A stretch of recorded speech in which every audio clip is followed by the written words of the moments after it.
बारामती में रोहित पवार ने महिला आरक्षण विधेयक पर कहा कि उन्हें आरक्षण से कोई आपत्ति नहीं है, लेकिन डिलिमिटेशन प्रक्रिया पर सवाल है। उन्होंने भाजपा पर राजनीतिक लाभ के लिए सीटों के पुनर्विन्यास का आरोप लगाया की गेल्या वेळेस जेव्हा महिला आरक्षण राजकीय आरक्षणाच्या बाबतीत जेव्हा अधिवेशनात चर्चा झाली होती, सेशन मध्ये पार्लमेंट मध्ये सर्व पक्षांनी, त्याच्यामध्ये इंडिया आघाडीचे पण पक्ष होते, त्यांनी या बिलासाठी पाठिंबा दिला होता।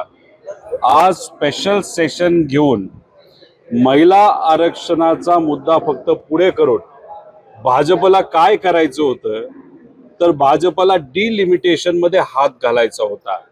त्याच्याबरोबर 2011च्या जनगणनेनुसार सर्व समाजाची मागणी होती, खास करून ओबीसी समाजाची सुद्धा मागणी होती की जातीनिहाय जनगणना व्हावी, ज्याची सुरुवात संघर्ष करून आता त्या ठिकाणी सुरू झालेली। राहुल गांधीजींनी सुद्धा हा विषय घेतला होता, आम्ही हा घेतला होता आणि मग ती जनगणना होण्याआधीच डिलिमिटेशन करून तुम्ही जर आकडा खासदारांचा वाढवणार असाल तर अनेक समाजांवर अन्याय झाला असता आणि याच्यातच 2029 ला भाजपला कुठेतरी त्याचा पराजय दिसायला लागला।